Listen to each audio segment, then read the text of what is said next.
it's fake, and here's the thing that proves that it's fake.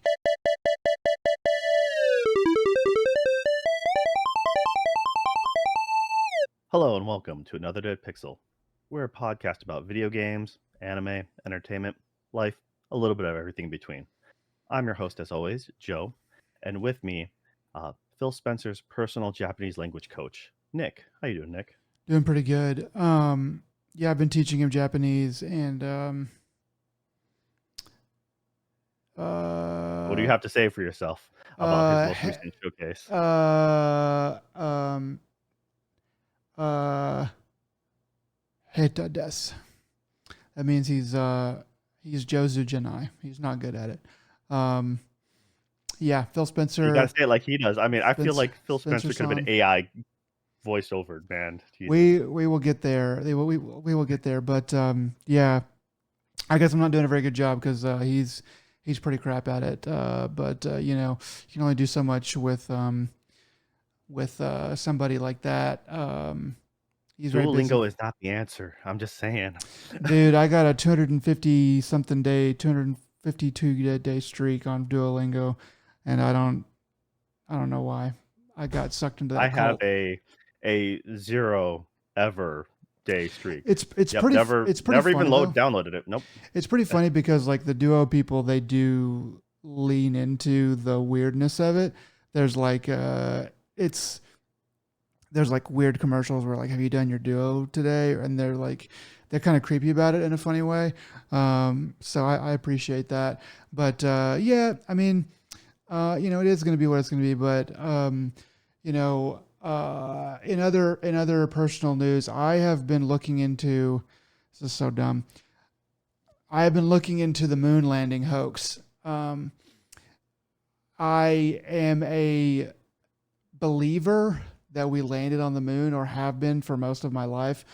And there were some questions that were put to me, and I was like, well, those are pretty weird, and I've actually never really looked into it.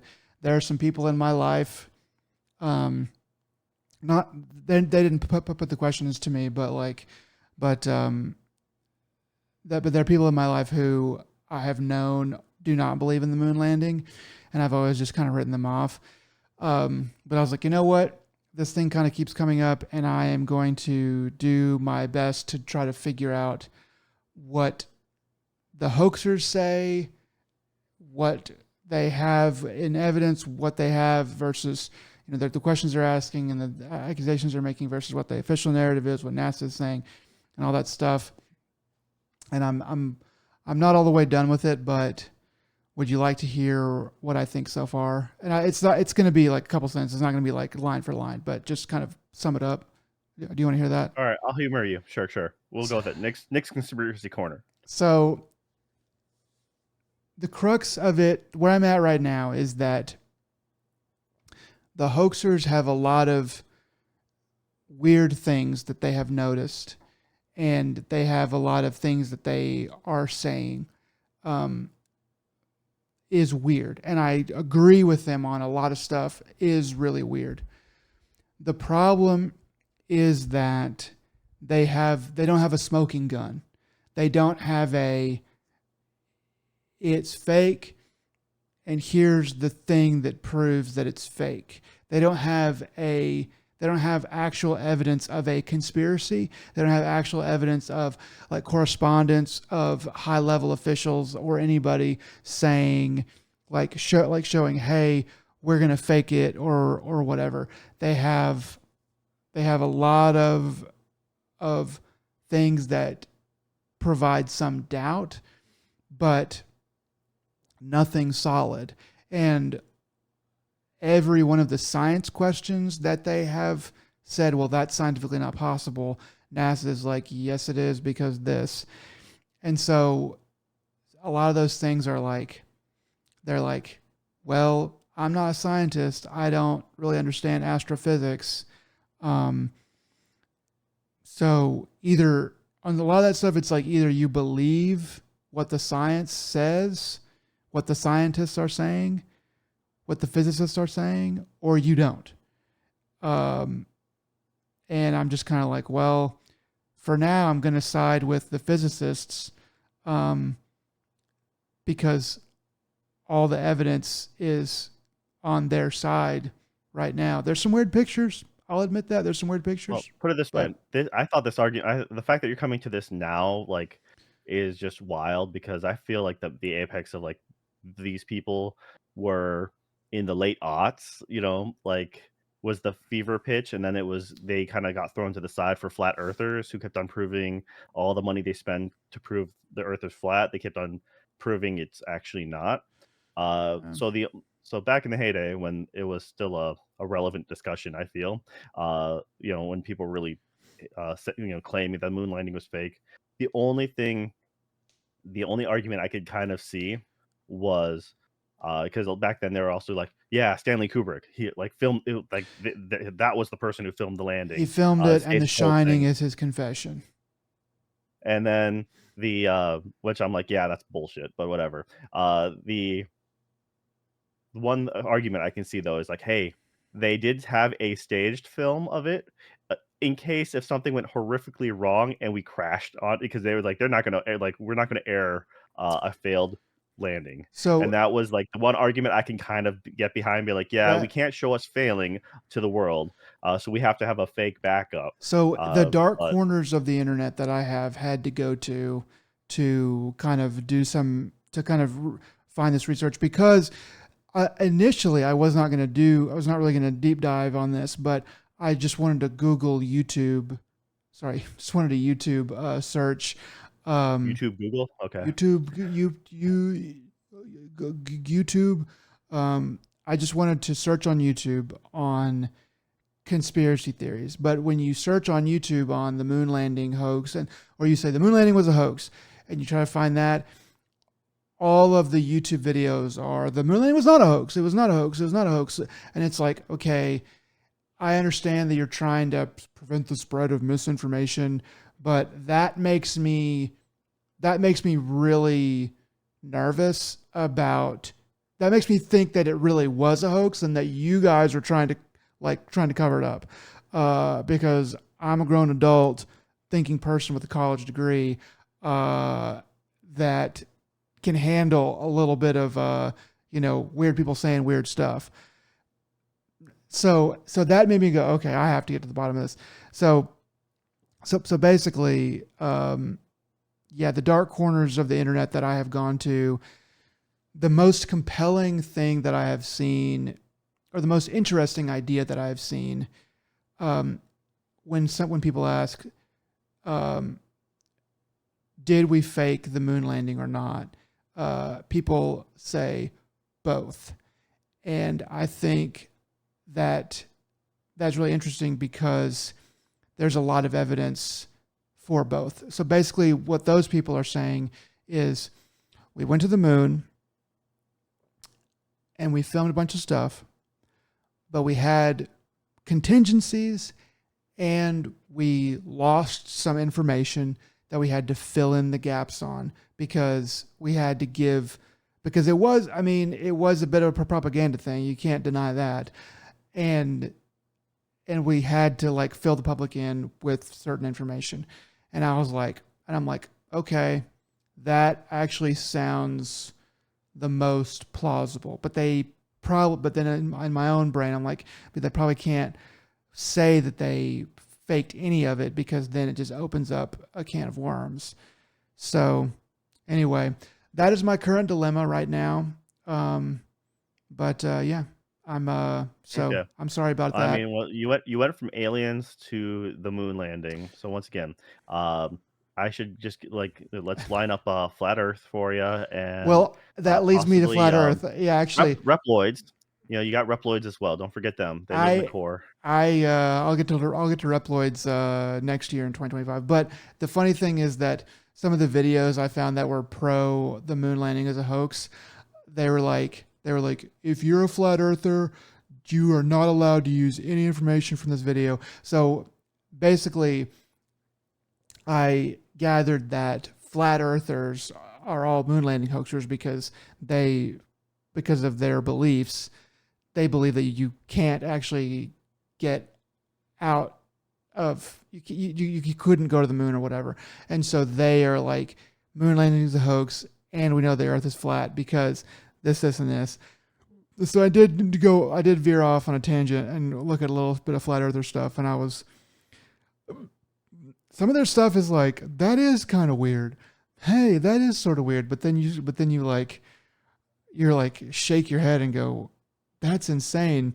Um, they're like crazy because I started thinking about it and I was like, wait a second. You remember, like, wait a minute, I went to the other side of the world. I've seen the horizon based off from an airplane. But yeah, but like I think like they say the sun is like this little ball that like runs around the that like their diagrams show the sun this ball that runs around the earth and that's why it's dark sometimes here and light sometimes here, and it's like okay, bro. But then I was like, you know what?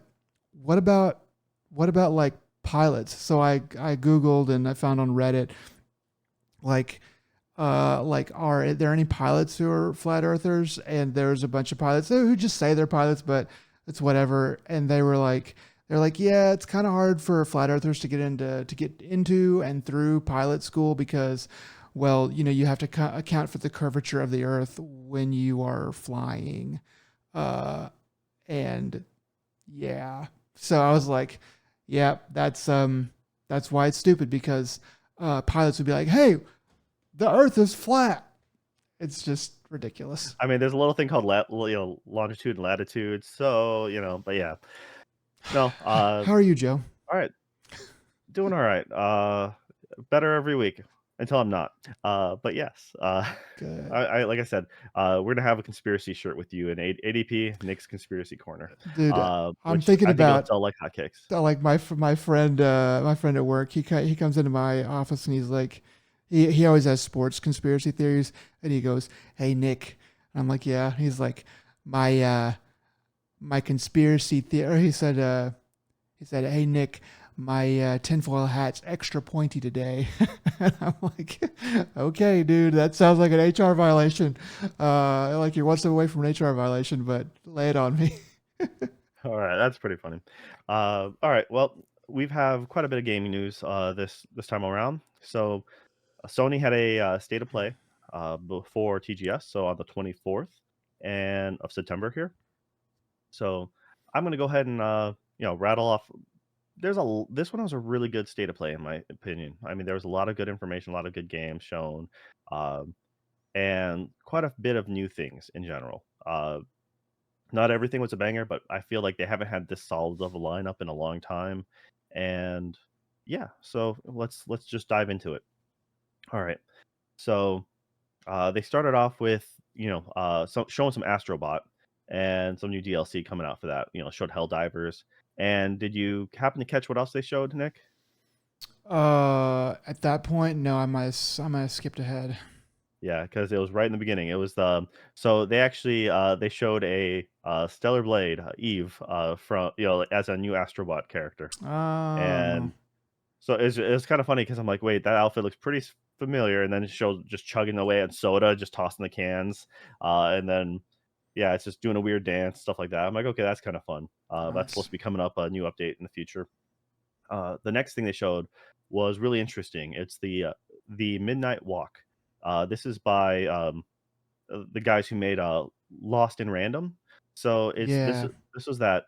So this is the big thing is it's also supposed to be for PSVR 2 and PS5. So it's a hybrid game, and the entire game is essentially they created all the models out of clay and did the 3D makeups of them from that, so they scanned them in and was it they have it done as stop motion. So it's a really unique art style, really unique gameplay. I thought it looked Um, interesting. It's just I was like, man, this looks kind of interesting, but I was like, I'm pretty sure I'm not gonna play it, so I'm gonna skip. I'm gonna skip on. I'm not gonna really pay much attention to it. But it did catch my eye. I was like, but it was on the cusp. So I'm glad you're talking about it. Yeah, I mean, it's the thing is, it's really unique. It's creepy as heck to look at. I'm like to be in VR. I think it would be wild. So I'm really curious about it. Usually I wouldn't necessarily be. I mean, I appreciate something that's not normal. And but yeah, just to be in VR, I'm like, dude, I wonder how that's gonna make people feel like just in general, like the stop motionness of it. And like because Hmm. jutteriness is often equated to the little VR sickness. So Yeah, I don't know, man. yeah, That I seems. like I said, I'm just really interested in seeing how that plays out. Plus, just all these creepy things happening up close in your face. The entire panorama. So all right, the following that was the trailer for Hell Is Us. Oh yeah. Um, it had the girl talking. It's just like it was a weird narrative, talking about monsters and stuff like that, and it was unique because you had this. Um, it was like a modern setting, but with like weird creatures and some like sword carrying around. But your guy was. It was kind of like if you told me like just showed me some screenshots and be like, yeah, this is Kojima. I'm like, "Oh, okay, totally, because the modern military or like aesthetic or color of the main person's garb. Um, this one, like the main monster was kind of like kind of reminded me something straight out of like Uzumaki or Hmm. like that across the Spider Verse where Okay. they did Spot, because it was just this monstrous white humanoid figure with a hole in their face, but that kind of like had rippled layers as it went in, Right. sunk it in. Yeah. And this one this is more like an action RPG style. So there's a lot of it's a third person. It looks like a third person action game, swinging weapons and stuff like that. One of the neat things I noticed was you can use a drone to help get yourself elevated lift. So it shows your character like holding onto the drone as it picks them up, and then you drop from it to do downward attacks. I'm like, well, that's a quote unquote real way to address like a double jump or something like that, right? Because Yeah. as a normal human you can only jump so high, but if you can get extra lift thanks to a super high powered small drone, then sure. But yeah, like I said, it was really creepy also and weird, and I'm like, you have my attention. Some people are trying to look at it as like a Souls like, but I think it plays more of like an more like a Infamous or something like that. So yeah. uh the next thing was they showed more footage of Metro Awakening, which is the PSVR Metro game, and they gave a date for that one, November 7th. So that's pretty exciting. That's Yeah, one I of thought the big. you'd be onto that one. Dude, I've been wanting this one for a while. I really like the Metro games. So it's just a fun game to play, and so I'm most definitely curious about this. Afterwards, they showed yeah, this one I didn't know about, and apparently it's been out for a while. It's like an MMO, but it's Arc Age Chronicle. So it's supposed to be like a sequel or some sort of sequel or spin-off, like taking place like 50 years later, Hmm. post the original game, which has been out for a handful of years. But what caught me was it was Kakao Games, which I was like super not expecting. Kakao is like the WhatsApp or the Line of Korea. In Okay. fact, I'm pretty sure Line and Kakao have the same parent company because they share a lot of the same aesthetics. It's But it's Tencent. essentially it. I'm just joking. Yeah, yeah, pretty much. Tencent probably owns them all. Yes. Yeah. It's like so. Anyways, that it was just like yeah. Apparently, it's a property that's been known for a while, but it's just like the fantasy RPG thing, MMO. And like, all right, that's take it or leave it. They brought Pal World to Oh PS5. yeah, I saw that. Um, so I was like, all right. I was actually really stoked about this one though. They're bringing Lunar Collection they're they're remastering the Lunar Collection games, and I love Lunar, Silver Star Story. I actually have the first two Lunar games on for the PlayStation. Uh, Okay. for those who don't know, Lunar is an old school RPG. The first one came out for the Sega CD, and Mm. it's it was a hybrid of anime meets JRPG. So like they have actual cutscenes voiced over and stuff like that. So these anime cutscenes were really cool. Um, they they brought it to the PS one, and afterwards they remade it for the PSP if I remember correctly. So yeah, I'm not sure how like they seem to be doing some tweaks here and there, some modern conveniences and stuff like that, which great. Uh, Lunar is a very simple game. I'm just gonna put it that way. It's like it's not as hardcore as old school JRPGs. You most definitely can grind if you want to, but I don't feel like it was there's certain spots you had to grind, but as a whole, it wasn't really that much of a difficult uh, game, and it was more straightforward, and it was just a fun fantasy setting. So I generally have a soft spot for it. Um, they announced they announced some TMNT Shredder's Revenge DLC, Hmm. soundtrack available stuff are coming out and stuff like that. So that was neat. Uh, they did some more things for the Sonic coming out, and so they Keanu Reeves Shadows coming to Sonic. Yay, I guess for the Yeah, special movie that tie-in. was. Did that start as a joke? Because I feel What, like Keanu as Keanu Shadow. Reeves? He's no, he's the voice act. He's voicing Shadow in the new movie. I know, but like, did it start as a joke? Was there like a hey, it'd be funny if that happened, and then it actually happened? I just think marketing went. Shadow has guns. Let's get Keanu Reeves. He's most noted for being the new gun guy, and It it's fits. I just mean, like Keanu, he can do shadowy type character. That's what a lot of characters kind they of are just for him. John Wick. That's all they wanted. That's Yeah, like the John Wick. We need John Wick and Sonic. That's all. And they're like, how can we do that? Well, Shadow has guns. Okay, we're good.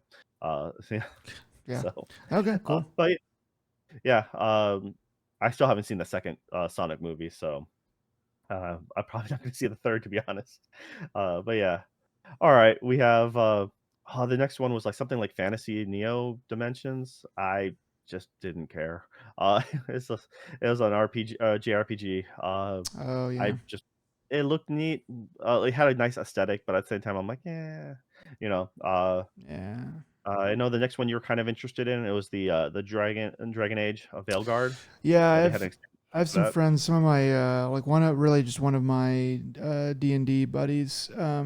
He was saying he's really excited for this. I just have missed the boat on Dragon Age. And if I was going to play a game, I mean, I know it's different, but if I was going to play a game that was a fantasy game like that, it would be it'd be Baldur's Gate 3 because I just never got to that. But I guess I mean most people who are probably into this world have already played all the major ones, major fantasy titles that have come out so far, so they're probably excited for it. The trailer they had looked all right, because it was like a gameplay trailer.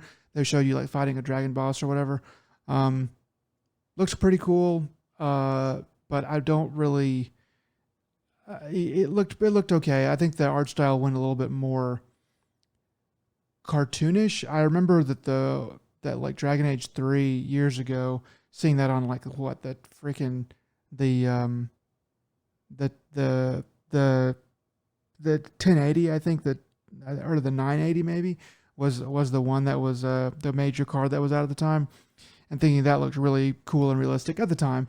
Obviously, it looks like mud now, but I didn't really appreciate as much the direction they went with the art. So I that and the other stuff made me go, yeah, I'll pass on this. But people seem to be excited for it. But I'm gonna have to pass. Yeah, I mean, I dropped off after the first Dragon Age. Second Dragon Age, I tried playing a little bit more, and then that was around EA's, I don't know, peak criticism. Worst company ever kind of deal. I know they were Oh going more yeah, towards an action oriented gameplay. That's when like Dragon Age 2 ish, and it's when Mass Effect 2, where they're like, yeah, let's go from RPG to more action oriented style gameplays, and yeah. it's just all about quick and they kind of left their roots. Was So was I kind of OG was like OG Dragon Age? Was that also BioWare? yeah, Dragon Age Origin. So Dang. that one, Yeah. they actually came out with a hard like a actually like a pen and paper manual for Dragon Age. Mm, The first game was almost too systems heavy because it took a really long time and it was very in depth, which made the first game really hard to get into. It was almost too much of a ops direction. So they went from like when you compare that to like Inquisition's almost arcade like compared to the gruelingness of Dragon Age Origin. While say something like uh, Mass Effect 1 or KOTOR was something like in the middle. I think that was like the best medium. But yeah, so Dragon Age Origin like was uh, it took forever to just get past the tutorial like or initial levels, but they had really cool stuff. But also like right around the time that they're trying to DLC everything to death, all the special pre-order bonuses and extra junk. So I Yeah. never got into Inquisition. I heard it picked up the series. People liked it a lot better. Unfortunately, I'm just not going to get Mm, into Veilguard. okay. Once again, I agree with you on your sentiments of like there are other better fantasy games out there to play, but I just don't have the time to put into a an RPG like that. What, you don't have 80 hours to just throw on this thing? I mean, I think Yeah, it'll be well, 80 I mean, hours. I don't know. yeah, guaranteed. I think it's guaranteed 40. But yeah, Yeah.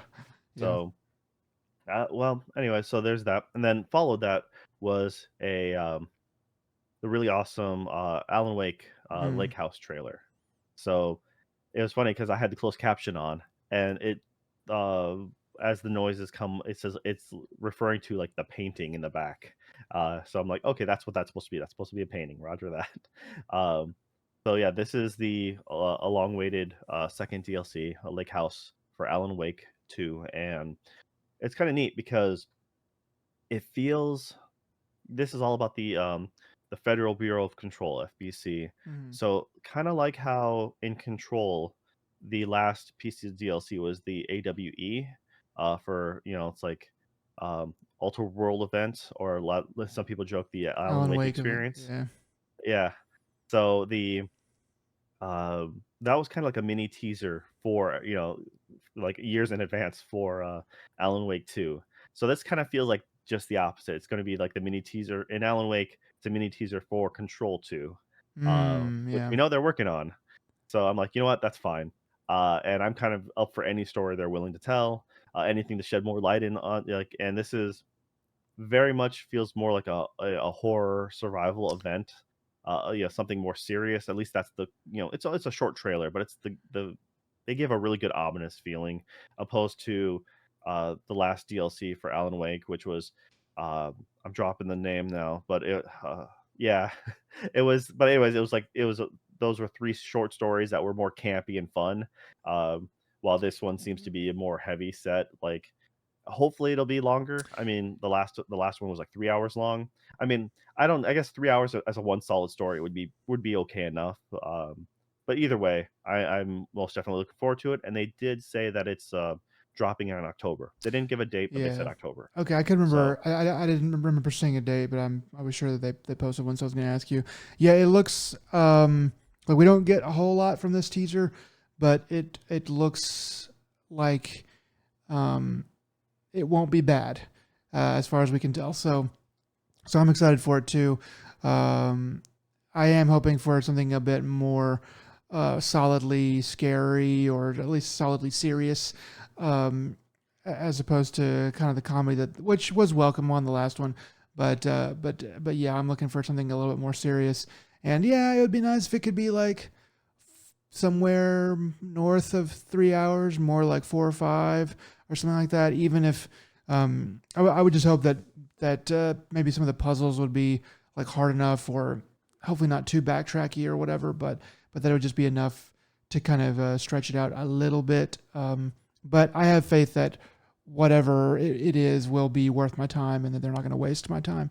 So yeah, I'm excited for that. That's definitely um, like when did the last one come out, in June?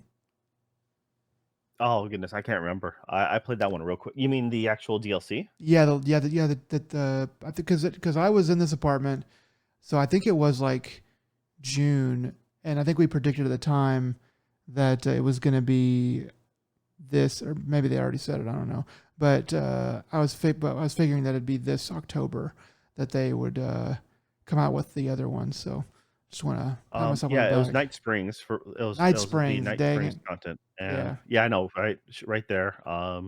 And I'm not sure. Like, I'm trying to remember when that actually came out, that DLC, because I can't remember off the top of my head, but I just know yeah, that it was fun, it was campy, it was it provided some insight, and it was just a fun piece of thing because they really got to go places with that. yeah, But also, it didn't overstay its welcome. Being a solid, if it's one solid story, I think it could afford to be just a little bit longer. And I'm yeah. trying to, but I'm thinking in this one though, it's going to like I don't know who. I'm kind of curious who the main character is going to be in this one, because are they going to have I figured it'd be that agent. Jesse come in? Yeah. Well, that's Oh. that's that's the question is because, well, Jesse Faden was, like, from Control, she could come in because she's off doing something in the midst of the game, Mhm. but you see her face pop up in, especially when or in the, New Game Plus, the final chapter Oh yeah. of Alan Wake 2. So, like, since she is making an appearance, but there is also the other agent, which I'm forgetting her name off Yeah, the I don't top of my remember head her now. name, but I figured that that would be the one that it would be because in the story she comes from the lake house, right? Like that's like the thing. Yeah. Like, it doesn't she doesn't yeah, it doesn't quite say if she what she all went through, and And they just kinda it's gloss it over, so and I it could wasn't she can simply just come at the end and be like, "Okay, so this thing has already been that's resolved because of that's something." true. I mean, I wasn't So, really paying too much attention, but when I heard the voice the voice narrating, I was like, I think that's the agent from Alan Wake 2.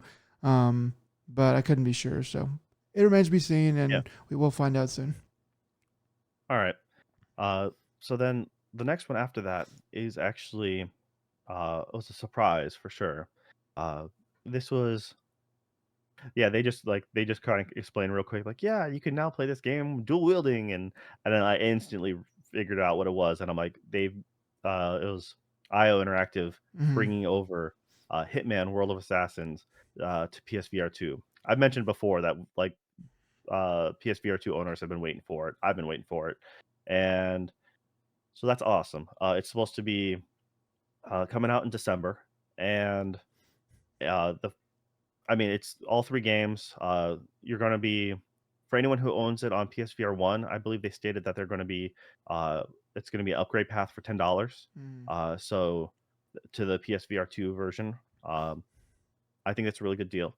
I mean, as for as much game as you're getting, and, I believe that it does take a bit of work to bring it over. I mean, it's not nothing, and, it's such a great experience. So that's the Um, way to play this game. if I buy this game for PSVR 2, do you know is it all going to be like? Can I just buy Hitman World of Assassination and then have the console version, the regular version, playable, but and also the VR2 version playable, or is it two separate things? Do you know yet? I don't know. I don't believe I believe if you have, for example, on the PS4, um, they're one and the same. So it's a hybrid. It's considered a hybrid game. So you buy one, you can play them both. Oh, okay. So you can play the flat screen or the VR version. And so I believe that's they haven't said anything else. So I'm assuming it's going to be something similar, but So can't it's hold me to so that. it so it might be a tricky way of bringing. I mean, I don't think that I know you can download it, but there's not like a. I guess it doesn't really matter, but it's like a tricky way of bringing Hitman to PS5 too. I mean, I guess it's already on there. It doesn't matter. Yeah, you Hopefully, can. you'll be able to Yeah, you, buy it all together, and it'll just play on your PS5 like it well, normally does, but also for in PSVR my two. it's probably just it's one SKU in my opinion for everything. Now, the only thing that they might do is they might have the deluxe stuff like separate. Mm, So how it's currently set up is Hitman World of Assassin. I believe you have because when Hitman 3 came out, there was some shenanigans about porting over the previous stuff. So then that's why they came out with the moniker of World of Assassin, which is like the okay. bundle of all three plus some DLC. And then the deluxe version came out with a handful of extra missions, some outfits, and maybe something else. I can't remember. So that was the extra like 10 or $20 like add-on. And currently, I believe PlayStation has the PS4 version on sale for like $40, Mm, 40, 45 or something like that. yeah. But that's like the complete package, which allegedly, by itself goes for like $100. Um, that's, Hmm. 1 through 3, all the DLCs, all the outfits and everything. I'm like, all right. So if you wanted to buy it on sale now, which is cheaper than the non-deluxe version, and then you could pay $10 to upgrade to the PSVR 2, or you can just wait and see how much it goes for. But yes, I'm excited either way. This is a great game, great collection, and most definitely, most definitely a good way to play it. Yeah, for sure. Like, so good I'm for them. glad that They're I on. waited to buy this when I got reinterested in it last month. I was thinking about buying Hitman World of Assassination and go ahead and play that. But I was like, I'm trying to play other stuff right now, so I'm just gonna put it off. And now I will just continue to wait until December and get all of this all together and try to enjoy it that way. I mean, one of the cool things they showed in the trailer was like you have a frying pan in one hand, and he blocks a bullet with it. So like Dang. that's kind of neat. Yeah. All right. Well, once again, that comes out in December. Hitman: World of Assassins, PSVR 2. All right. Afterwards, they showed another remaster, and they're remastering cult classic, The Legacy of Kain, and Soul Reaver. Mm, So the 1 and 2 games, those came out for the PS2 back in the day, and yeah, most definitely, like people loved it from back then. Been dying to get their hands on a new one. I think the first one might have been a PS1 game. I honestly can't remember anymore. It's been so long. But I know Soul Reaver was PS2, and they actually announced later on that like the first game, Legacy of Kain, Blood Omen, is going to be a PlayStation Classics game for the premium tier of PlayStation Plus. So that was kind of a fun throwing in as well. Like if you really want to play the old one, play it now. But anyways, no, people have been clamoring for a new Soul Reaver. Getting this remaster is a great way to introduce it to people, and then possibly gauge to see whether or not it's worth coming out with an actual new line in the series. mm-hmm. That comes out December 10, and then the Blumhouse games, Mm. they're coming out with Fear the Spotlight. So uh, it looks like a simple little horror game. Didn't know what you thought about it. Yeah, these are just look interesting because I think that the PlayStation aesthetic, and it's been said by others, first, but the PS1 aesthetic somehow, for some reason, lends itself to horror better than a lot of other stuff does. I don't really know what it is about that, but anyway, this I do. game is I know exactly what it is. the It's the draw fact that distance. it's the low fidelity. It's that your mind fills in the blanks. It's like when you see when you can't see the detailing of the monster, you have to fill in how terrifying it is. Plus the jank. There's actually a lot of horror in the jank itself, like compared to Resident Evil. Like hate the tank controls or whatever, but there's Resident Evil 1. Um, that can't those camera angles, the jankiness of it. There's enough horror within that without having not being in complete and utter control and not being able to completely see everything crystal clear. Yeah, so that the draw distance in Silent Hill and stuff like that has also been cited. Um, kind of those sort of things that do lend themselves better to horror. So this game is sort of in that vein. I don't really have any expectations that it'll be good, but I might keep an eye on it. I might check back in on it, see what people say about it. And because if it is good, I do want to jump back in. I might jump over and try to play it a little bit because it seems like it might be a gem. It might be like a bit of a critical darling or a gem. So I'll keep my eye on it though. I mean, yeah, coming off the kind of the heels of was that Crow Country, Mm. which PS, or not PS, I'm sorry, has the PS1 aesthetic, like little short horror game, but everyone seems to love that one. So I feel like that is starting to become the new popular thing. So hopefully, and honestly, I hope it's good. I mean, all right, after this, what they showed, I'm gonna say this wrong, Tower of Agazba, Oh yeah. and so this was that little like kind of city builder adventure kind of game. I'm not really sure what, like, because they showed you like farming and building stuff and exploring. I've So said before that this looks interesting. It probably won't be great, um, but I feel like it. I feel like it's bright enough, but sometimes, but I also feel like it needs to be like brighter or less sandy brown in a lot of places. Um, but some of the gameplay looks kind of interesting. It's one of those where it's like, yeah, this is like a B tier, B minus, whatever game that would be fun to kind of play around with at a friend's house for a minute. It seems, but I'm glad it exists. I probably won't play it, but it's one of those things like I'm glad that exists and hope it's good. yeah, I think it's just one of those really chill games that if you just want to like kind of step away from it all, Mm. I feel like it's not going to be a lot of high stakes, but a lot of fun, like just things to do. Like if you want to, plan and build. It's just like any. It kind of had more of that like farming sim vibe to me or something like that, but with a prettier graphics and something like a Stardew. But granted, this doesn't. This is gonna be kind of quite different, Pretty but different, has yeah. But the Venn some, diagram. yeah, I think the Venn diagram is a lot similar. There's a lot in the middle. Take away relationships, but leave a lot of the farming city. Exploring. Um, it yeah, looks nice, and like I said, I hope that it's all right. yeah. After this was something that I didn't even know.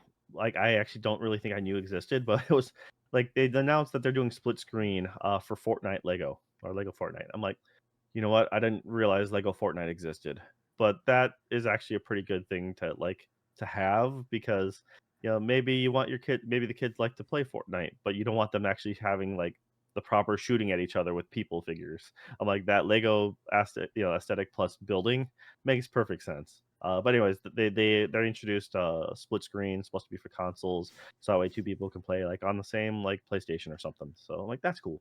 Yeah, makes Split sense screen is for kids. yeah.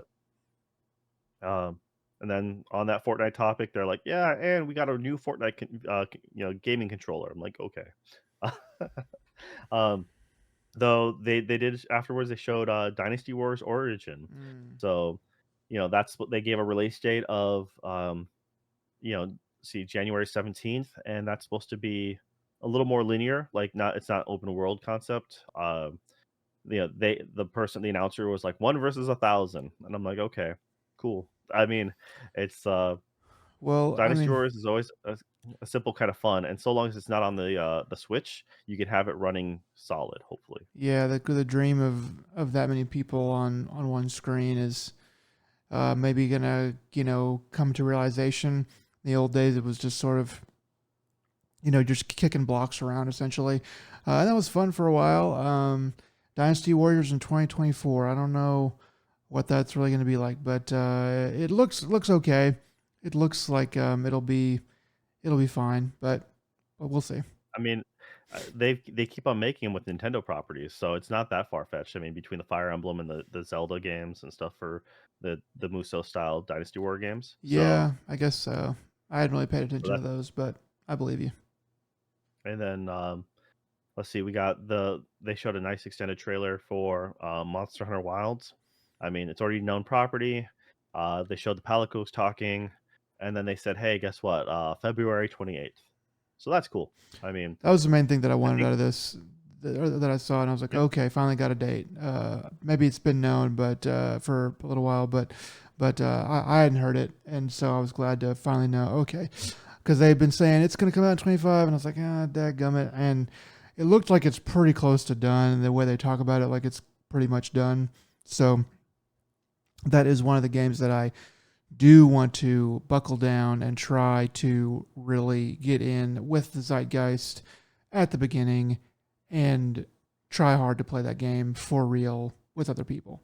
But we shall see. yeah. I mean, it's most definitely what like I stepped away since Monster Hunter World, and so Wilds is probably if I step back in, that's where I'll step back into. Though they do seem to have a little bit more of a story on this one, but man, does it seem like it's bad melodrama. So I it's haven't just really like paid I much really attention to it. don't. I do like the design of the characters, the ones that I've seen, and I've always liked the Palico like ideas. I think they're really cute. So I'm excited for that part. And I'm just gonna have to learn the gameplay real. I mean, you know, hard, real learn that hard. So we'll see what happens.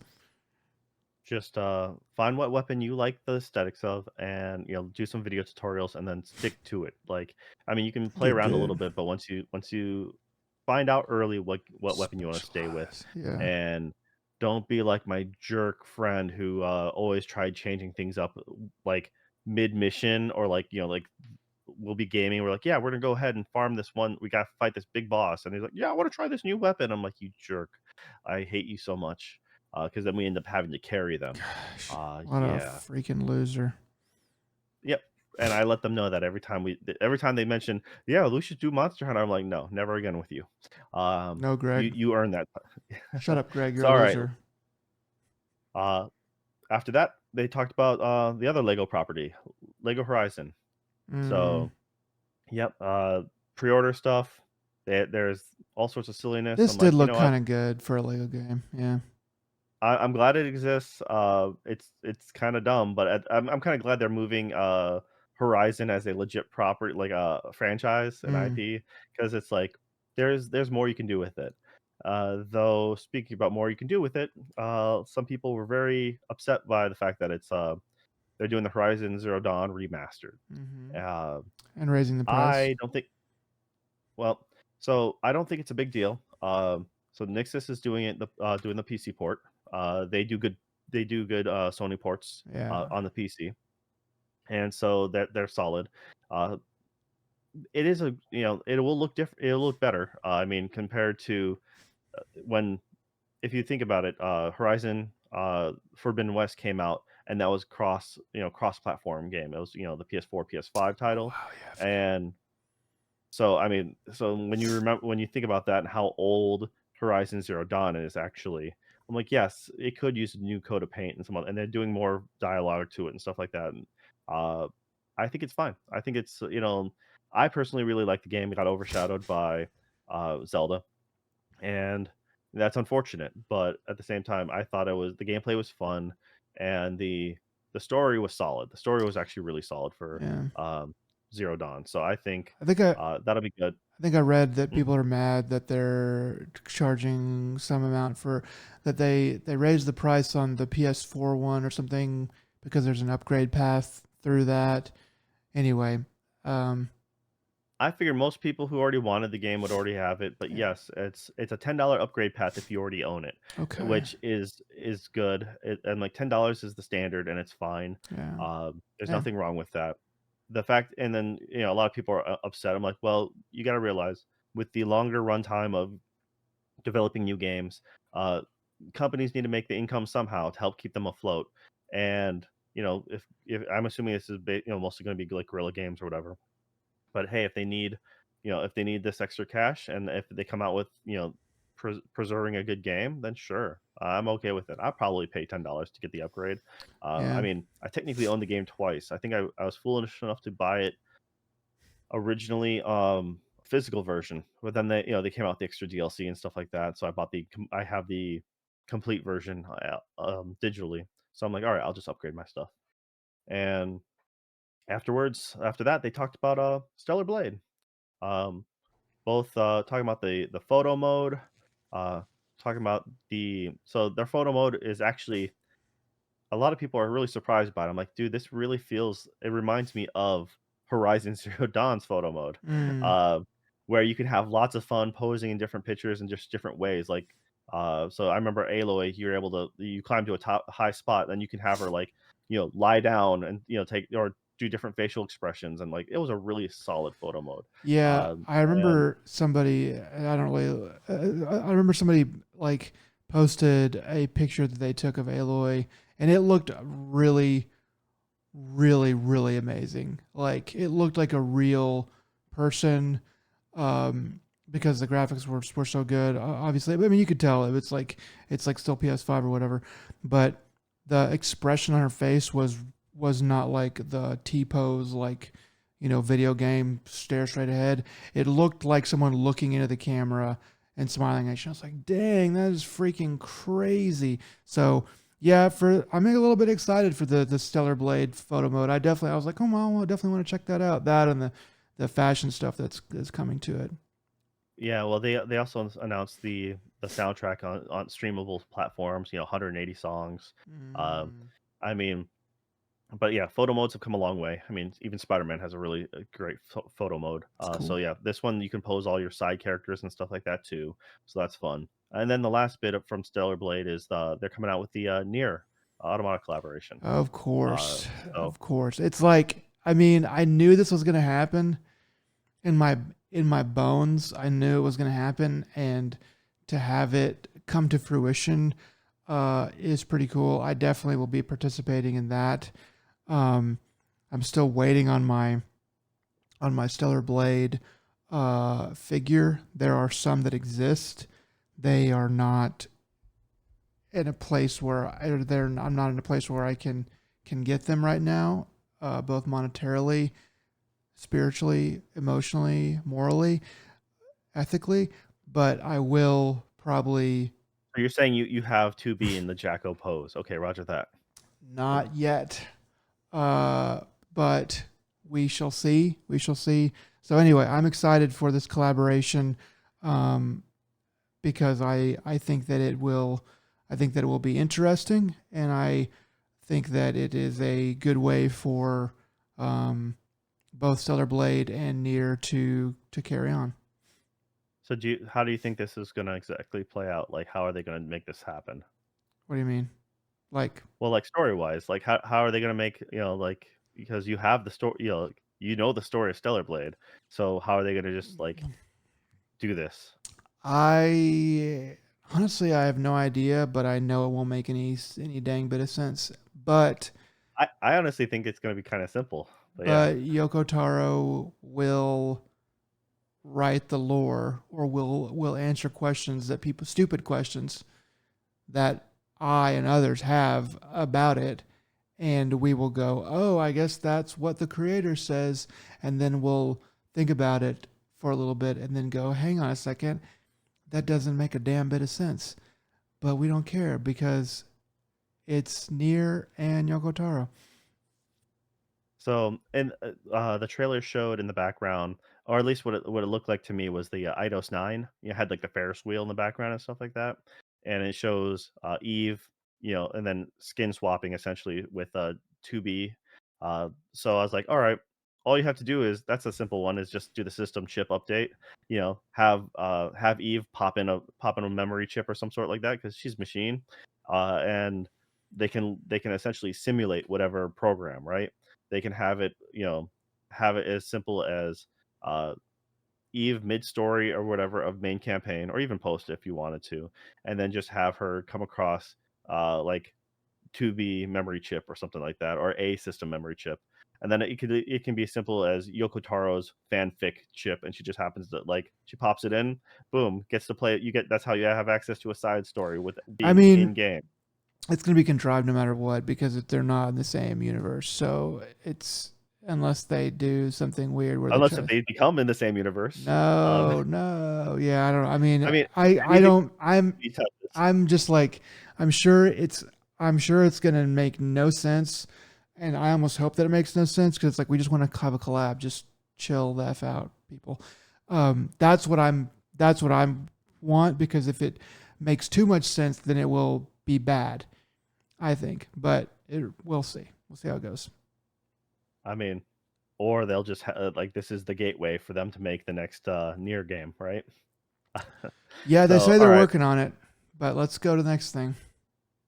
Well, the next thing is so they quickly dropped some new chroma colors for controllers and the slim plates Yeah. for like, and a lot of people are angry because like they showed no love to anyone who has the current version, like the OG PlayStation 5. Mm, So like, yeah, only the slim people get to have the chroma colors. So then they're like forcing anyone who wants those to go to the aftermarkets. Um, yeah. and so it's just like, yeah, way to disrespect the core fan base. I mean, this is irritating to me, but I don't really know why. I guess, because I don't know why. I guess I'm just mad that I'm not gonna be able to afford the PS5 Pro whenever it comes out, or that I won't need it, that I don't really want. I don't know, but I understand. It's one of those weird things where I am annoyed by it, and I don't know why. It's weird. Well, yeah, you mentioned PS5 Pro, and they kind of dropped at the end there, or second to last thing was talking about the games that will be utilizing the like PS5 Pro enhanced. And this was a part of the show that I actually straight up disliked. Mm, They showed like a handful of games, but they super jump cut them on. They jumble them all together, and then they instead of showing them one after the other, they start then jumping back and forth between the titles to pad it out, to make it feel like there's more to it, and they don't actually show anything substantial. So they show a bunch of screenshots from games. Let's see. I quickly wrote down what I could see when it came by. It was like Final Fantasy 7 Remake, The Last of Us Remastered, Gran Turismo, Metal Gear Delta, Spider-Man 2, Resident Evil 4, Resident Evil Village, Assassin's Creed. I think it was The Crew or something like that. But yeah, it's Mm, just like they show a handful, but then they immediately start jumping back right away, and then they just keep on showing these same properties, but but because the way it's cut, it like to show them all real quickly, it'd have been done in no time at all. So they're like, well, let's pad it out, let's make it feel longer, and because we're showing just these quick segments, you can't actually see any enhancements. They don't pointing anything out to us, and it's just a fluff piece. yeah. So I thought it was a really shameful way of trying to, like these are the games that we have enhanced. Well, yeah, but you're tricking people to make it feel way longer than it is. Um, Mm, and then so after that drop in quality, they then ended on a high note by showing us Ghosts of Yote. mhm. So yeah, what were your thoughts on this one? This is the new Ghost of Tsushima game by Sucker Punch. Yeah, it made me go, dang, I need to go play Ghost of Tsushima, and it made me wonder what you think about it, actually. But it looks like when it comes out, even before they really announce it, what the name is, I'm pretty sure I was just like, oh, this looks like Ghost of Tsushima. I wonder if it's a remake or if it's like a extension or something like that. And but I was like, this looks pretty cool. And then they pop up with a title. I'm like, oh, okay, it's a whole new game. So yeah, always heard Ghost of Tsushima is a really amazing game, and Yeah, I'm sure this is going to be great too. I was a huge fan of Ghost of Tsushima. I played it on the PS4. I did get I think I got the platinum on that one. Yeah. I played and beat it before the DLC came out. Mm, So it was they had the whole multiplayer DLC, and then they added an extra island, actually, like a little DLC island, which that I've never played. yeah. Um, but that game is pretty awesome. I really do like it a lot. It was one of those. Um, there's a thing that usually like Souls games or something that you call like stance dancing, where you switch between fighting styles depending on the enemy you got. And so these ones, yeah, I found that this is one of the few games I really got the flow into it really well. Depending on my enemy, you'll change different fighting stances and really hit it up really well. So I'm really interested in this sequel. I think they are going to do really solid. I'm just kind of curious about the story because this is supposed to be like 1603, I think they said in the beginning, and you're supposed to be. I'm kind of curious how they're going to play this off because it looked like you were a female Ronin or something, or Yeah. like if you're still a samurai, but like women samurai weren't really a thing. So I'm kind of curious what they're going to do, how they're going to do that, and why this person is being hunted, because there's a bounty on them. Uh, Are you concerned but it might be less historical? I don't know how much Ghost of Tsushima is historical, but are you concerned that this one will be less historical? yes, I mean, Yeah. granted, obviously it's the Mongols trying to attack and stuff like that. That's legit, like, The story. history. Mm, Granted, Ghost of Tsushima is like mostly just fanfic, yeah. but it's a great game and it's grounded. But it's kind of like I don't know. There's certain things that you can take away from it. Like one of the things they show is the main character firing a flintlock rifle. Hmm. And I'm like, okay, that you're gonna have to gamify that, of course. You're not gonna show like the minute and a half to reload that sucker. Yeah.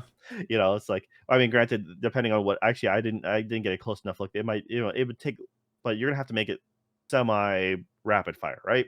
Or at least sometimes thing that's super powerful. So I'm curious to see how that combat's gonna play out. um, so I just, but if you were to all of a sudden, if you were to make that rapid fire, like it's like a lever action rifle, like then it'd be very weird for you to be able to fire that fast. That would for me would take me out of it. But I think the guys at Sucker Punch can make a really solid story, so I'm not really too worried about it. It's a very different, different direction to do, especially with anything like feudal Japan related, to have a female main character. But I think if anyone can do it, they can. Sucker Punch is one of the few studios that I will blindly go to bat for. Like Mm. anything they come out, they're the one of only like two studios left, three maybe, that I'll instantly be like, yeah, whatever they make, I have Gonna confidence that it'll be solid. It may not necessarily be for me, but I do know that it'll be a good thing. And so that yeah, I'm still very hopeful. The other thing was like they show a shamisen on your back, and I'm like, can you just wander around playing your shamisen while riding a horse? Kind of like the old spaghetti westerns, or just playing a guitar and being the lone gunman. I'm like, that would be dope. I would be really happy with that. That'd be pretty And then sweet. that made me think, go from Ghost of Tsushima, and then you can make a spin. You can make a equally uh US franchise where you're making a western where you just like the same gameplay style, open world, but you can be like a cowboy and stuff. I'm like, man, I want to see Sucker Punch do that now too. So, but yes, totally. I'm really excited about this. This is just said 2025. So Yeah, yeah, probably toward the. I would think probably toward the latter half, if I had to guess. If you're saying 2025 now, but we'll see. yeah, you can almost do a safe bet of being pushed back to 2026. But anyways, I'd hope not, no, but the yeah, fact that they showed it, the fact that it's there, and I highly recommend playing Ghost of Tsushima. yeah. It is one of the most like visually striking games. I It is on my Yeah, I list, really and there recommend. is a director's cut, and it is downloadable. I think it's on PS Plus, so I don't have to pay anything for it. I'm pretty sure I could play the Oh, director's on the cut. extras? Yeah, okay. I Yeah, haven't checked that. PS Plus You know extra. what? Yeah, Like I said, I played it. Like I said, I played it on the PS4, and I can only imagine it looking that much better on the PS5. yeah. So it's one of the things that it doesn't ever really go on sale a lot on for the PlayStation Store for the PS5 version. Hmm. So I'm just kind of biding my time. But at this rate, I'm like, you know what? It'll probably come to, I should probably just get it on PC. I don't even know if it's on Steam yet, but I'm like, it's like I feel like I that's think it most of my is. Yeah, my Sony games. I'm like, I'm slowly just going, and like I said, Sony likes to use Nixus a lot. I really can't recommend them enough because they do a really good job of doing solid ports to the yeah, PC, which is hard to say about a lot of companies. yeah. So, They've been doing all right, good. that was it. That was pretty much the gist of the state of play. Like I said, really solid. I haven't been this happy about a state of play in a long time. There's only a few things that I just kind of dropped out of mentally, but like for the most part, I'm like, dude, it caught my attention really well. Uh, and that was the beginning of the week. And now we're currently in TGS right now. So we don't have a lot of TGS is still going on, but they did do the Xbox showcase. Didn't know if like we can summarize most of the Xbox stuff was already known. So I didn't know if anything really stuck out to you that you really wanted to talk about. I just read an article about what was shown, and nothing was interesting or related to me at all on there. Okay. I don't think there's anything that stuck out to me where I was like, I need to talk about this. Um, so yeah, I'm good without it. I mean, even the article I was reading was like, yeah, a lot of this stuff is already known and is already there. It's just coming to Xbox now. Like, I think there was I think they said that StarCraft 1 and 2 are coming to Xbox, uh, Game Pass, Yeah, the remastered, that and was kind of a neat thing, but was it necessary? yeah, there's just a lot of stuff sort of like that's just sort of like, okay, so we know that you own everything now, so you're gonna bring all that stuff to Game Pass. Cool, but yeah, nothing in there that really got my attention or made me go, dang, maybe I need to jump back into Game Pass. There was like one or two like uh, JRPGs that like old style JRPGs that are coming, but I was like, oh, that's kind of interesting. But nothing that made me want to jump back into Game Pass that for any other reason than I already wanted to. Which there's a couple things, but yeah, that's it for me Yeah, on that one. all right. I mean, I was pretty sure you're just clamoring for the chance to play Overwatch 2 with the My Hero Academia skins. So Yeah, I know you're a big fan of both, and yep, definitely played no, a I lot mean, of both of those.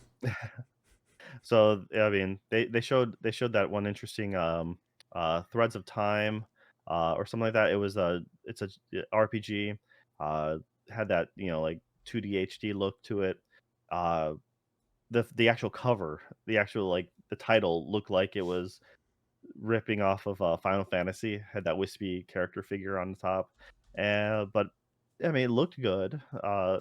They showed like that some more of a what was that Metaphor Fantastico. I'm Mm, like, yeah. I hate Yeah, that I kind of don't. That's world. not doing it for me. I think that's kind of supposed to be their next big game. It's gonna have to. I'm really gonna Atlas. have to hear the word of mouth that it's good before I start thinking about trying to do that because I am not. I'm not enthused. Soul. What was it called? It wasn't Soul Reaver. It was Soul something. Soul There's something there's two. there's a bunch of souls. There's Soul But Hacker. There's that must. That I Deep. think that might have been Soul Hackers two. I told you that I returned that or whatever because it was just it was like awful. But so yeah. Anyway, but yeah, we'll see. Yeah. I mean, they announced a Bleach game, and I'm like, really? I'm like, that surprised me, to say the least. Uh, Probably won't be yeah. good, I but mean, they're there it is. yeah. Well, yeah. They also mentioned Suikoden 1 and 2 remastered. Uh, I They showed a little bit more of that, and I'm still happy about that. I'm excited about that. It's once again, a lot of people don't know about it. I really believe it's some of the best. They went a little more in depth about Slitterhead, and so I was like, all right, that's you know, it looks interesting, but at the same time, it reminds me of what was it, Tango GameWorks? Yeah. That other Tokyo game.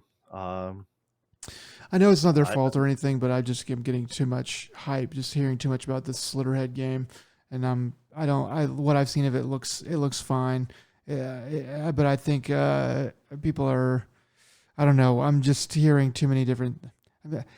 I feel like I'm hearing that it's going to be really weird. It's going to be just too much hype around it in that way. So I'm getting kind of tired of it. But Yeah, it reminds me of Ghostwire Tokyo. So yeah, it's like I think it's how do I say, like respectfully, I think it'll be a solid B tier game. Like I know they're not aiming for that I don't that target demographic, but if I think it's it's going to be if it's B a tier select. and just really weird and funny, like Kojima style ways or Yoko Taro style ways or just off the wall ways, then I'll be like, okay, cool, cool. You know, Well, this is meant to be a horror, so I think it's going to have that weird, like because the monster design, the more I see of the monsters, the actual less terrifying it is, and that's what yeah, but because it feels like it's missing a certain layer of polish. yeah, But at the same time, I think it's going to be horror weird enough to be like, dude, I wasn't expecting that. Or, man, that's kind of grody. Or something like that. It's like it's shocking. I think it'll push certain things, and I'm like, and because it's coming at a different angle, um, I can't remember. I thought he mentioned it's gonna be in Kowloon, um, which makes it the which city, the yeah, walled I think that city. was supposed to be the place, Oh which wow, means it's gonna be 92 or, like, it's gonna be in the like, either the 80s or the early 90s setting because that place don't exist anymore, yeah. or I might have gotten the wrong city then in that case if it's modern, but like I said, it Yeah. was just I only saw that part once and, uh interesting, but, hopeful is the best way I'll say it. Yeah, it's a They side mentioned more tangent. Dragon Quest as well. It's a side tangent, just real quick. If Yeah. you don't know anybody out there, if you don't know about Kowloon Walled City, there's a lot of YouTube videos that are pretty good on it, and it's I didn't think it was real at first when I first encountered it, and then I was like, oh wow, this was real. It's a very interesting time and place in history, and you should definitely go watch an 8 or 20 minute YouTube video on it because it's super cool. But yeah, all right.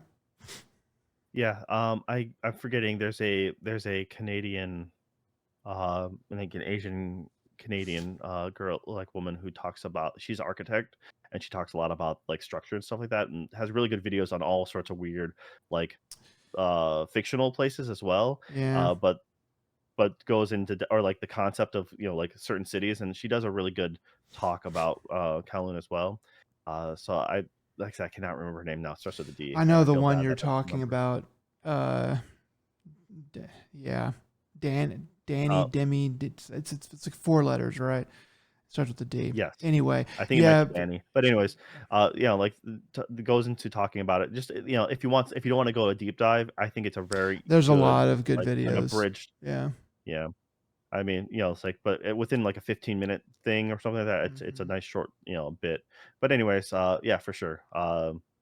Then we got, said Dragon Age, Dragon Quest, 3. More talks about that.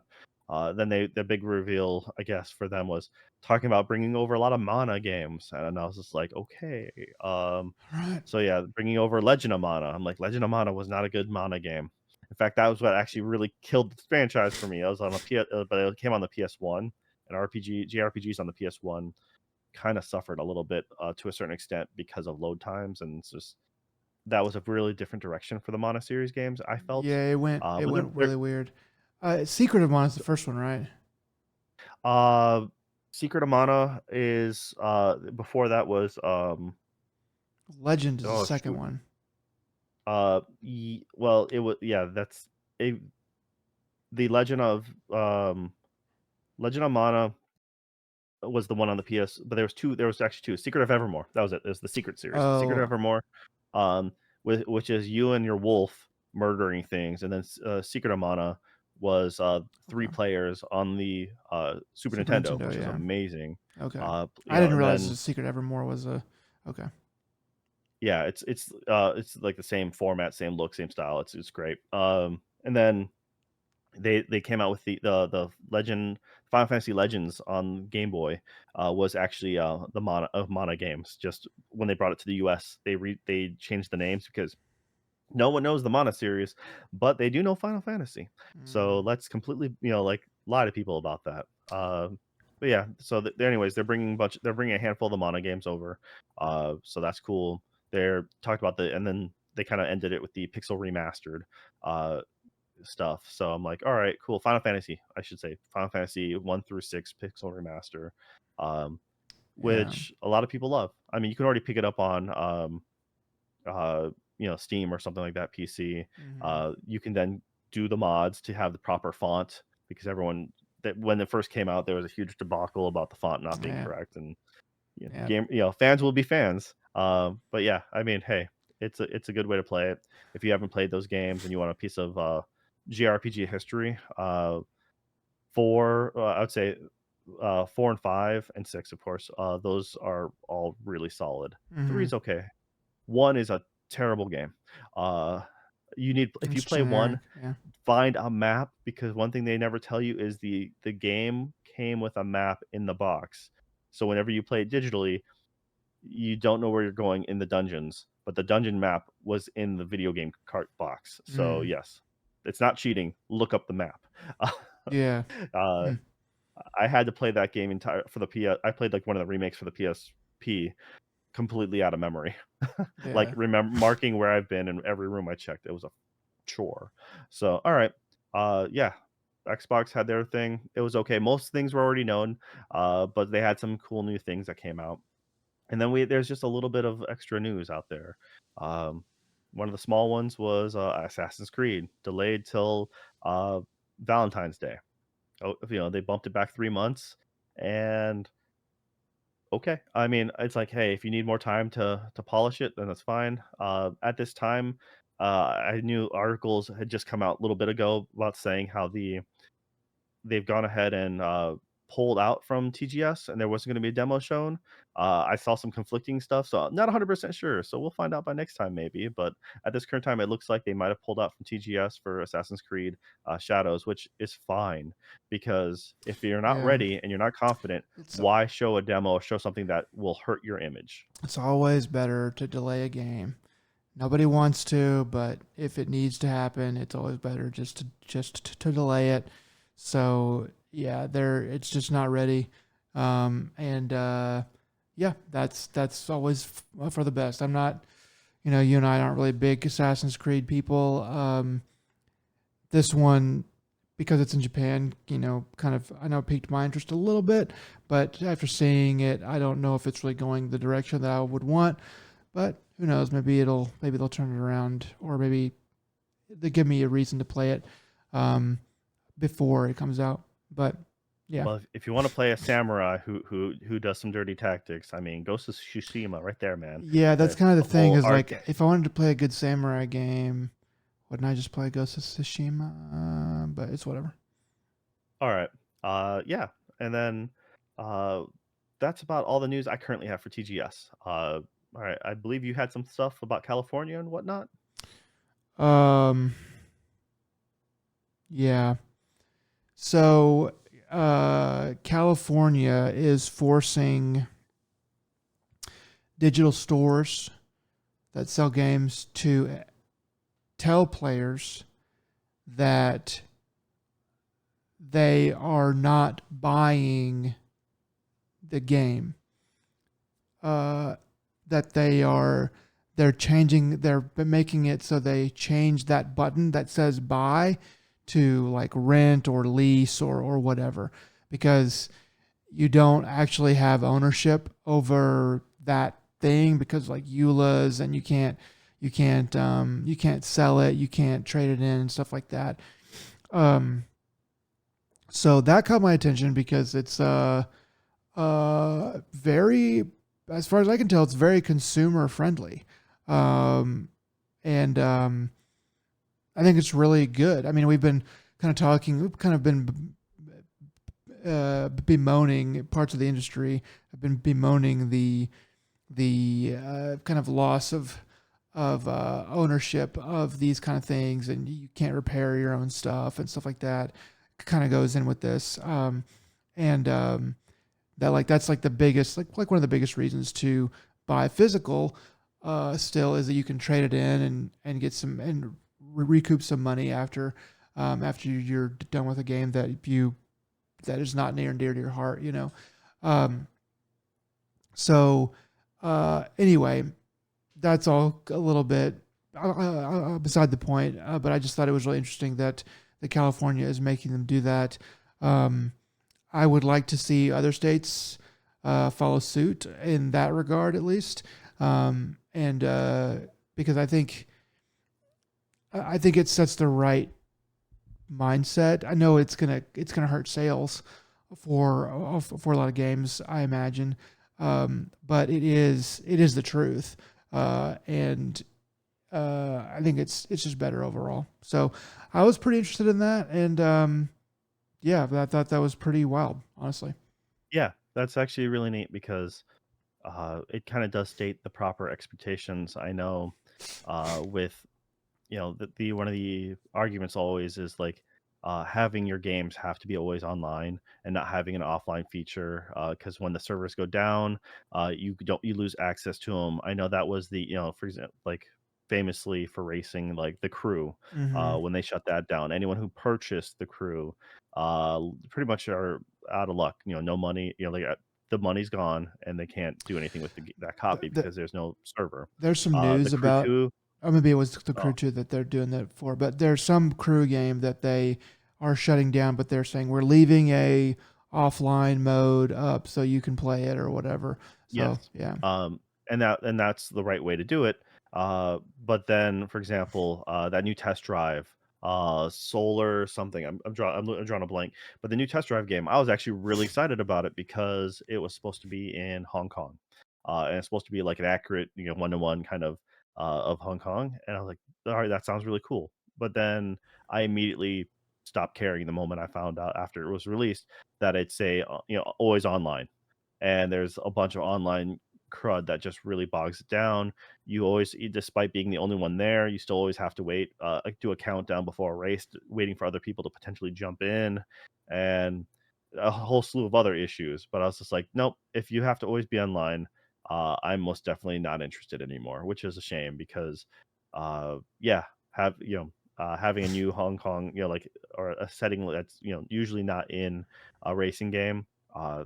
Instead, I guess I'll be playing Sleeping Dogs if I want to drive around in Hong Kong, which is very different. Yeah. Um, yeah. So, anyways, yeah, to have things clearly stated and to keep to the actual drawing a line where ownership is, stuff like that. It provides better expectations for people all around, and more definitions and more guidelines have to be put in place. This is a step in the right direction. Yeah. That's cool. All right, and is that it for the news? Yeah, I'll talk about this Bethesda thing. So Bethesda took down a mod for it has a longer title, but it's called Thatcher's Tech Base, and it's basically a mod that I think the premise is that you have to go that Margaret Thatcher has been resurrected in hell, and you have to go to hell and kill her. Um, um, and so, if you don't know who Margaret Thatcher is, and you're gonna have to look that up on your own, but basically, just know that it's a political thing, and and they did not really appreciate that at Bethesda, and so they had it removed, and then the person who made it in the first place re-uploaded it, but they censored it so that you couldn't tell unless you already knew or whatever. And then Bethesda took it down again, citing the same stuff, and I think one other thing, and then also um, one other thing that I forgot, and then also part of the reason why it was taken down again was for disobeying a Bethesda employee, and yeah, so anyway, it's just one of those things that I was like, oh, that's kind of a weird little story there.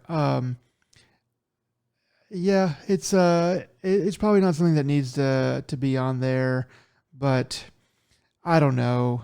Like, it's their game. On the one hand, I'm kind of like, I don't know. I don't know. It just seems like they want to benefit from the mod community, but they don't want to allow people to do to like make creative stuff and put it out there for. I mean, I can understand it's like we don't want to we can't have that on the main thing, but to like to take it down from other places, which maybe you can still download it and to just run it offline. But yeah. Anyway, I just thought it was sort of a weird story that I wanted to talk about real quick. Yeah, well, I mean, it was just like it's weird that they're coming out with it like I don't know, a decade later after her Yeah, death. it's not Uh, well. so Yeah, I mean, it's people just that was hate that's her though. for me. That's the weird part because it's like playing Doom, like Doom has always had a really fun, weird mod community, and Yeah, granted, I'm not sure what's up there now. I lots. haven't visited this stuff for the classic Doom in a long time, and but like they used to have Beavis and Butthead, Simpsons, all these licensed things that no one cared about because it was just this free mod for Doom. Between sound bites and like character models, so this isn't out of the realm of anything new when it comes to that.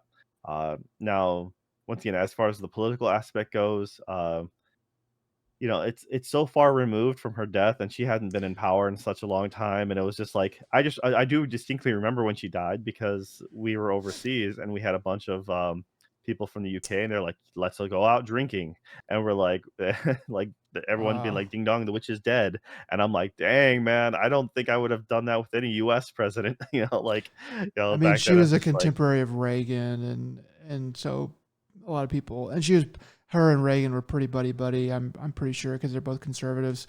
Um, but I don't think it was just her. I think there's other political figures in there that may or may not still be alive or and relevant or whatever. So I guess they felt like it was a bridge too far. But yeah, yeah. I mean, like WADs, yeah, like Doom is really famous for having like the WADs and stuff like that people would share, which was kind of innovative. Was pretty innovative, I think, especially for the time that it came out. I don't know if this is on Doom proper or if it's on another later version of Doom, but yeah. I funny enough, I had just recently dove down the rabbit hole of the non-Euclidean Dune, and that's pretty wild to watch. So I would recommend if you got some free time. So if in, If you're a geometry non-Euclidean is buff, the geometry of that, like we're talking about from Cthulhu and stuff.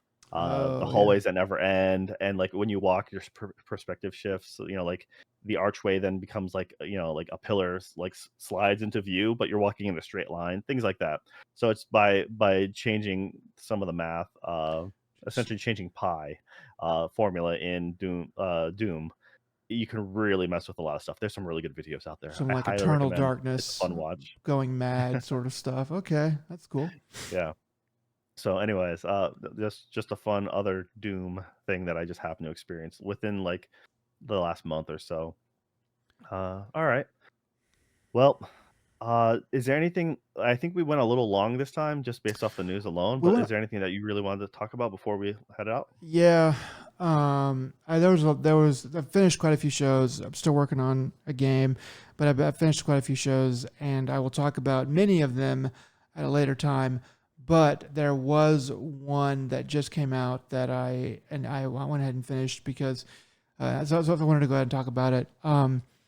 So on Netflix, they just released a few days ago, as of this recording, a miniseries, 6 episode miniseries called Mr. McMahon.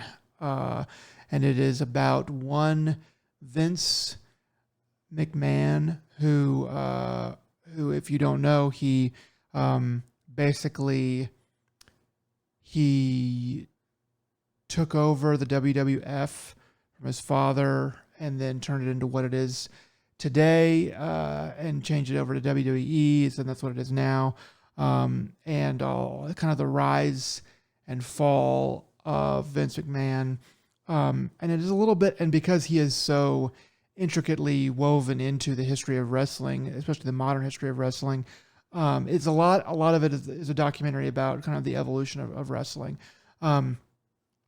And I've said before, I think in other words, but I think I finally maybe figured out how to define what I am as far as wrestling goes. And I think that I am a professional wrestling voyeur, where I don't really want to watch professional wrestling, maybe professional wrestling industry voyeur, because that's what I want to do. I don't really want to watch the day to day. I don't really want to watch I don't really want to watch a WrestleMania, but hearing about it, hearing stories about it, is so incredibly interesting to me. And that is so this whole thing is right up my alley, because I knew a little bit about some of this stuff. I didn't actually know the details of the Montreal screw job, which is thoroughly detailed, I think, in episode 4 of this thing. But yes, this was right up my alley. I have heard from the people who made this that if you are a diehard wrestling fan, that you are probably not really going to, it's not that you won't like it, but you're not going to learn anything new from it. If you're a super casual fan, then you will probably learn a little bit. If you're very casual or just barely know anything about it, then you'll learn a lot. Anyway, so I guess I fall into that category. But very compelling. I started to watch it the other night, and I was like, you know what? Like, I started to watch it, and I was like, I'll watch an episode. And before I knew it, I watched 4 episodes the first night, and they're less than an hour, about an hour, and then finished up the rest of it yesterday. So it's good. It's very interesting. I think they could have probably put in a little bit more, but they didn't want to overdo it, and it doesn't drag. So yeah, if any of that makes any sense to you, or you're fascinated by Vince McMahon, who is a very fascinating character, I will say, then you should check it out. Man, there's some stuff that they show. There's some highlights they show, and I was like, oh my gosh, I cannot believe they put that on TV. I cannot believe they put that on national television. And dude, the 90s were a crazy time for wrestling. Just some of the stuff that they were doing was wild. Yeah, those were the days. Crazy. Just preface that with it was a different time back then. Yeah. I mean, how much of it do they dedicate an episode, a half an episode of 10 minutes to the XFL at all? Yeah, they talk about that toward the end, and that they do it. They do talk about it. They don't really have to say much about it because there's really not that much to say. But basically, with that, I didn't realize that the first night of the XFL was actually huge ratings, huge ratings. They amped it up a lot. Um, The marketing that went into it was insane. I remember beforehand that like it was supposed to be the NFL with with less pauses, more action. All these things that you couldn't do. You couldn't down the ball right away after kickoff. Things like that. It was meant to keep it going. It was like like this no fair catch or the, whatever. con- the the Yeah, constant play of rugby, but with the hard hitting of football. American yeah, football. So there, it was yeah, yeah. it only lasted like 2 seasons, so, I mean, originally. I mean, it like cratered like immediate. I mean, from what they're saying, that like it had huge ratings the first week, but like literally like the second week, they lost like 75% of their audience. So I guess it's probably still enough to make some sense about it, but yeah, there's a lot of lawsuits, a lot of underhanded stuff. Um, but it's interesting. It is very interesting. Um, and yeah, I mean, just even if you're not really all that interested in wrestling as a subject, just the human side of it, the business side of it, pretty compelling. Alright. Well, on that note, if you made it to the end, we thank you. This has been, ADP, episode, 94. Nick, what are the words of wisdom you're gonna give the nice people out there? Um, Ruthless aggression. That is what I Alright. will say, and it will make sense to you if you watch Mr. McMahon. Alright. Well then, until next time, this has been ADP, and until next time, take it easy, guys. Bye.